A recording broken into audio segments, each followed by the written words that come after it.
of Candid Frank Live, where you'll find us airing our views on the Spanglish World Network on Zingo TV, channel 250. Please remember to download the Zingo TV app at the respective app stores for iOS and Android devices. While you download, make sure you rate and leave a comment. Both apps are absolutely free. Zingo TV is available on Google Chromecast, Amazon Fire, Fire TV sticks, Roku sticks, and also on all smart TVs 2016 forward. Now joining me on Candid Frank Live, as usual, is Aaron William Freeland. Hello, Aaron. How's it going? Good. How are you, Frank? I'm okay. So you almost didn't make it to the show, and the reason you almost didn't make it to the show is because you're showing up at work. So tell us, what's that like? Not Well, working remotely. it's interesting going back into the office again. I'll be honest with you, I'm not entirely pleased with it, but it is what it is. You know, it's not so bad in and of itself. It's the uncertainty of public transit and getting home when Go Transit has been canceling trains all week long. But you never know exactly which ones they're going to be canceling. Go Transit has been. See, I don't live in Toronto anymore, so this kind of stuff doesn't phase me. So Go Transit has been canceling trains. Yes, due to ongoing staffing issues, in particular due to illnesses, because we aren't out of this seventh wave of COVID quite yet. All 4:30 p.m. and 5 p.m. trains have apparently been canceled heading westbound out of Union Station, and that's the line that I run on. So, you know, the missus has found that she's been missing trains as well because they'll cancel the 6:15 or the 6:45 at random. So it's one of those things where it's frustrating as all get out, and it's not a pleasant situation to find ourselves in. Add in the fact that a lot of Go Transit workers have been without a contract since the 1st of June, and they are in a very actionable strike position at this point. So that just adds a little more uncertainty to everything that's going on. Wasn't there a term, the what is it, the something flu, when employees wouldn't show up? I'm not 100% sure about that. I know there were all sorts of different reasons for it, but Because nobody wouldn't show at work on purpose. no, of course not. We only had 3 people out sick today, so. Anyway, I'm not laughing at them being sick. I'm just laughing at the idea that people, that it's difficult to emotionally, I guess, show up at work again after doing it the way you did. I'm sure. I'm assuming, because I don't know. I do know that for a short time we did this show at a studio, and I know it meant driving an hour and 45 minutes to the studio in Toronto for me, and then driving an hour and 45 minutes back home to do 2 hours worth of shows back to back to back. 2 or 3 hours worth of shows back to back to back. Yeah, so I kind of little bit can relate to not having to go into Toronto and then driving back home, because that hour and 45-minute drive was, if all went well. Well, and I think that's been a boon for a lot of independent and smaller market broadcasters, and especially individuals like us on more niche stations that are a little harder for most of the public out there to find. The fact that we don't actually have to commute into a station and worry about hair and makeup and wardrobe and all that sort of fun stuff is a little more freeing, and it does allow us to do a little bit more. And clothes from here down. Well, I mean, speaking personally, I I just don't got mean off the I GO don't mean train, not so of wearing course I'm anything. wearing pants. That's not what I meant. I meant you could wear track pants, or in the case that I am wearing, shorts. So it's like, it's dressed to Zoom, but we're restreaming, which is basically the same kind of thing. Why don't we talk about the sports news that's out there? And I guess we can start with the Canadian Football League, which I didn't go to the game in Hamilton, and I don't think enough of the Argos went to the game in Hamilton. Honestly, it was a back and forth game. I was pleasantly surprised by the fact that we were up 21-14 at the half. And the fact that we managed to hold on to the lead as long as we did before completely blowing it was at least a minor positive sign for me. But I mean, it speaks to Hamilton's resiliency coming out on top, 34-27 like that. So Good for them. They needed to win. yeah, A couple of my friends messaged me in Messenger, and we needed that win. Yeah, I guess they did. I don't doubt it for a second. And another game that involved cats. This one was the horses against the cats, being the Stampeders versus the BC Lions, and this was a 1 point victory. And it appears the senior quarterback got taken to the woodshed by the junior quarterback. it wasn't even necessarily that he was taken to the woodshed. I don't think. I mean, they seemed to be fairly even all night long. I think what I found most interesting was the one thing that Nathan Rourke hadn't done yet was a come from behind victory, and BC trailed for the most part until the fourth quarter. So, I mean, Calgary found themselves up 30-18 at the half, and heading into the fourth quarter, 33-21. So that was rather healthy. Um, but the fact that, BC managed to put up 20 points in the fourth quarter, I think is very telling as to what actually happened. It just seemed like the Stampeders defense just wasn't able to get a stop, and they just fell apart. So And then, of course, there was Saskatchewan and Edmonton. Saskatchewan played the Elks. They needed a game against a team like the Elks. They'd run into a little bit of a dry spell, Aaron. And this is a tough road to hoe for the Elks as well. Um, the game was relatively close, 21-17 at the half, and from there it just sort of fell apart. But I don't think Edmonton's won at home in what is it, 1,000 days now, Frank? It seems like a bit of a record that nobody wants to have. But I mean, They what with the really, pandemic and everything like that, they have not been successful at Mosaic, and they I really, feel. they really need a break. Yeah. Um, and of course, we talked about it on Monday. Oh, sorry, Friday. That Montreal beat Winnipeg 20-17 in overtime. Good for Montreal. If you want to resurrect that painful moment for Bomber fans, you can do that, or we can move on to the next story. I think we should just move on. They've suffered enough. Really, you think they've suffered enough? Eh, You don't think there's more they can suffer? No. oh, I'm sure but they've suffered enough for now. I'm waiting until they Well, lose to the Argonauts or the Red Blacks. oh, okay, okay. Then So we can start again. you're reserving your you're I'm reserving preserving it my for that derision. moment. Yeah, save it if you will. All right, the World Junior Championship restrictions may be gone, but 2022 World Juniors feel like bubble tournament.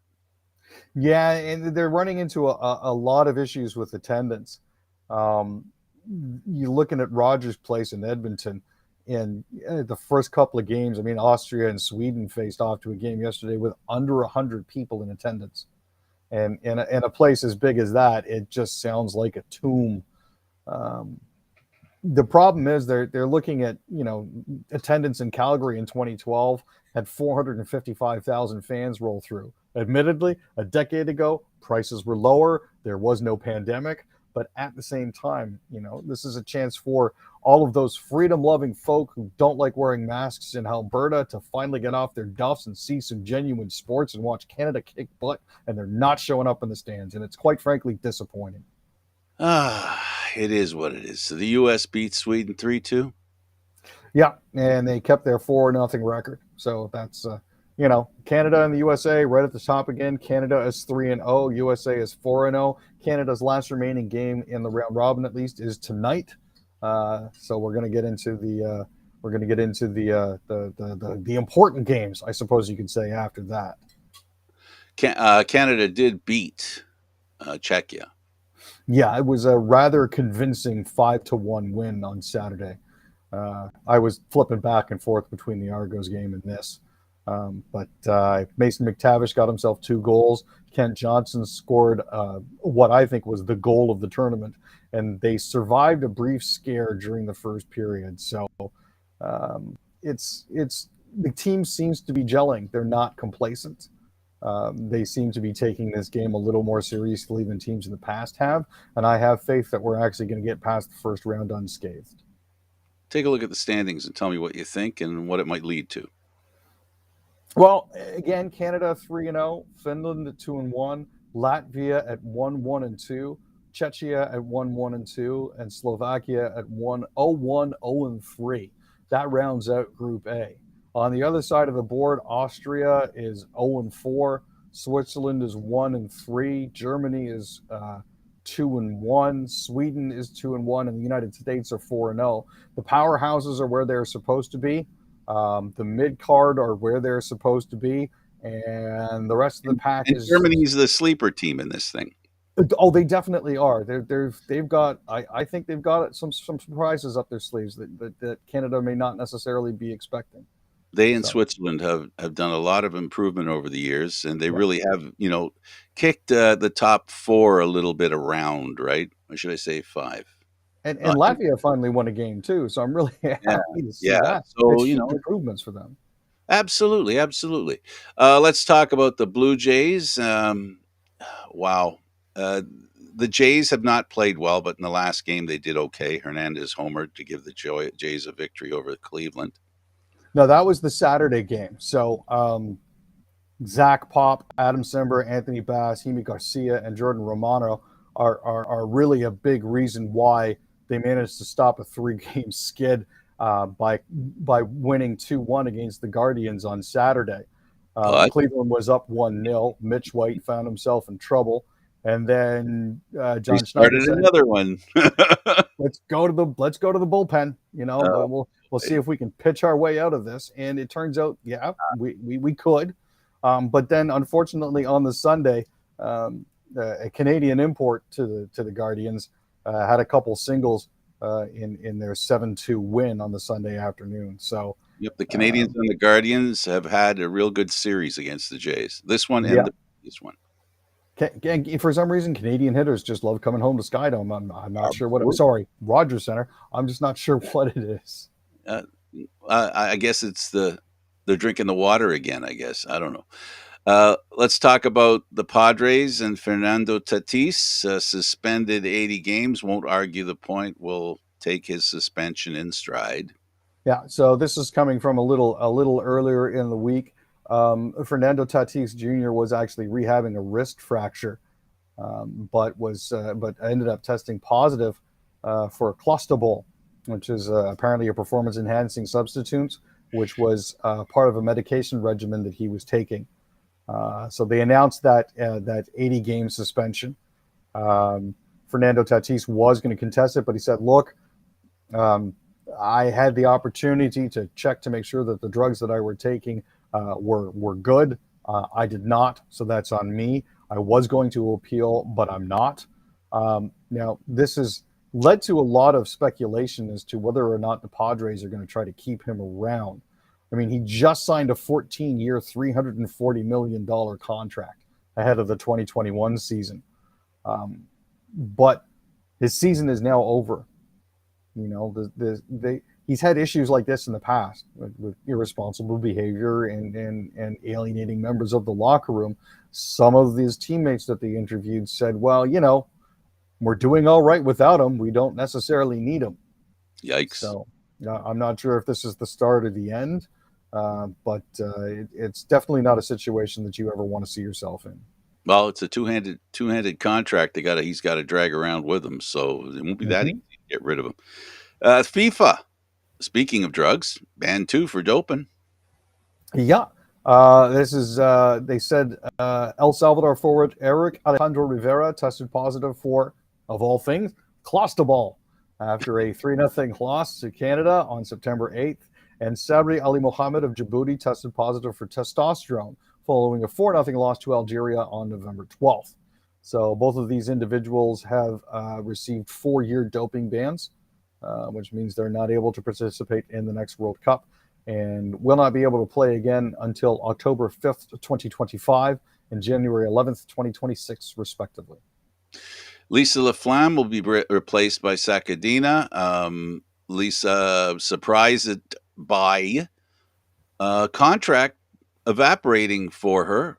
The best thing I can say about her that um, is during the pandemic, she had to stop using dye. I don't know if she couldn't get it or she couldn't go to get her hair done, whatever. So she decided not to use dye anymore, and she stuck with it.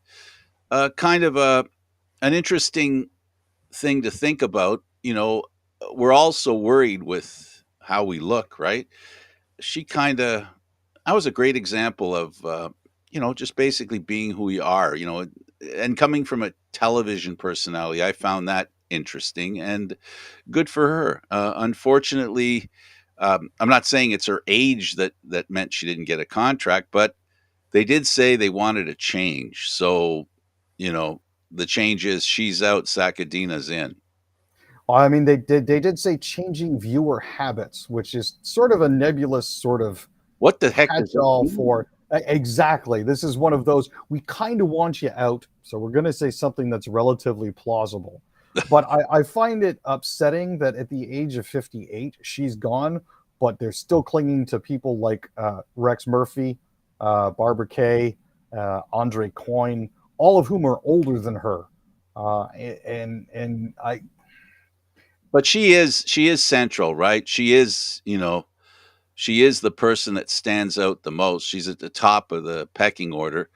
But I think it has to do, really honestly, what it has to do with is change.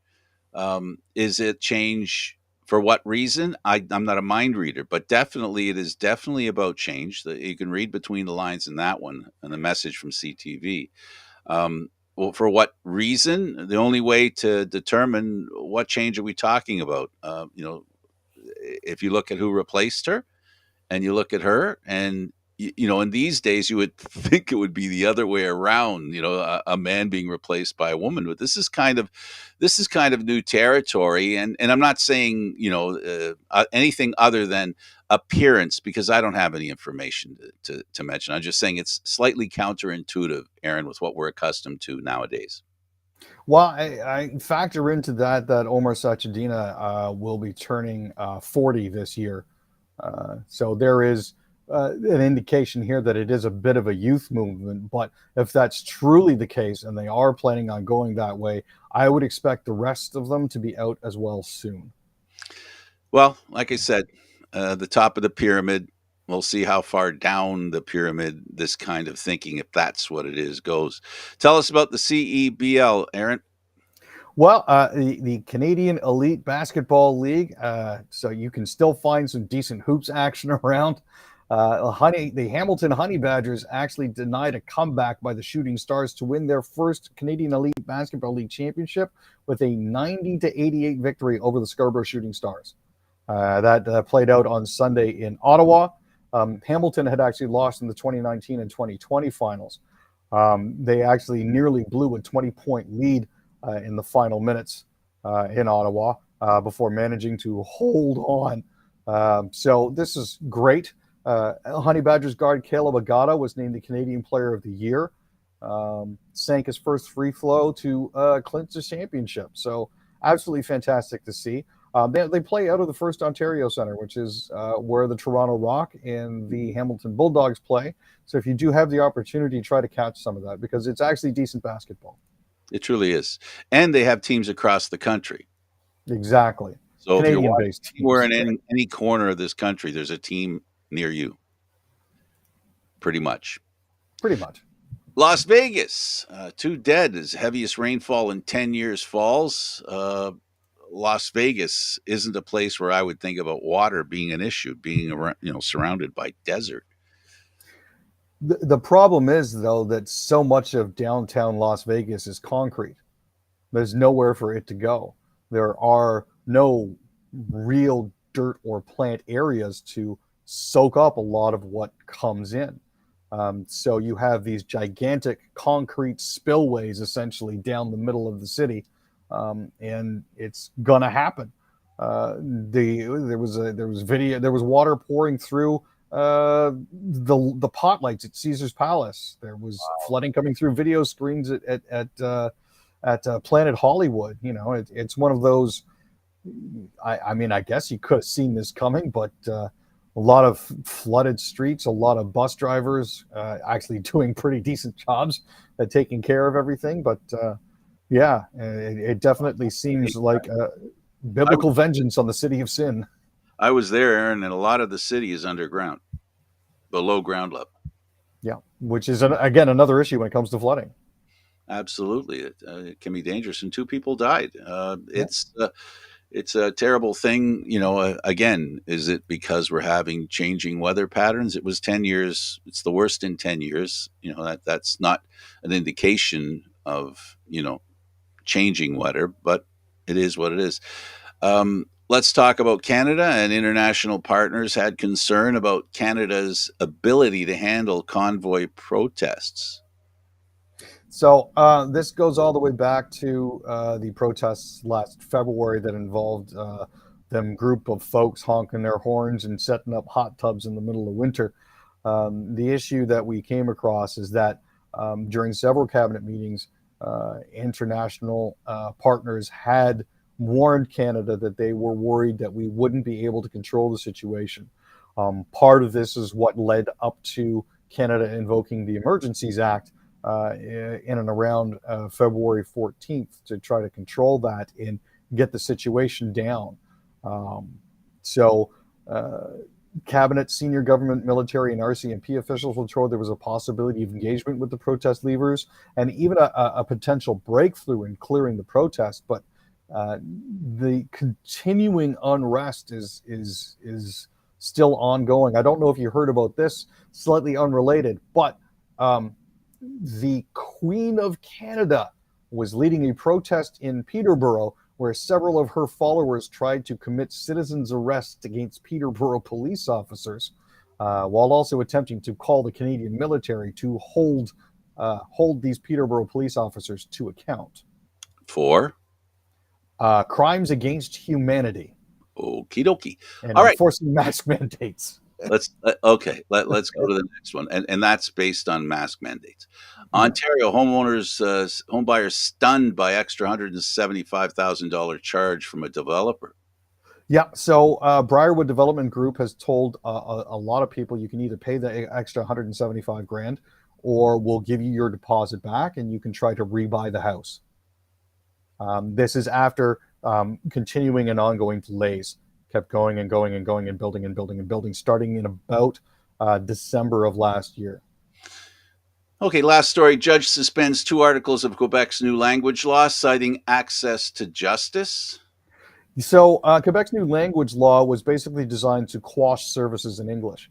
However, sections of Bill 96 require that corporations pay a certified translator, produce French versions of legal documents, could prevent English-speaking organizations from accessing justice.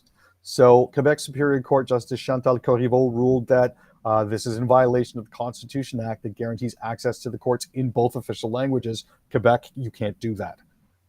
And they've been told so. Aaron, Yeah. good work. Thanks, Frank. All right, he's Aaron William Freeland. I'm Frank Stanisci. Thank you for watching Candid Frank Live, Aaron Mondays, Wednesdays, and Fridays at 6 p.m. Eastern Standard Time. This show can also be heard on the Spanglish World Radio Network. For Candid Frank Live, other news, entertainment, and sports programming we offer, please check out spanglishworld.ca. Spanglish World. Watch it, hear it, read it, download it, and live it. Thanks for watching, everybody. Ciao for now.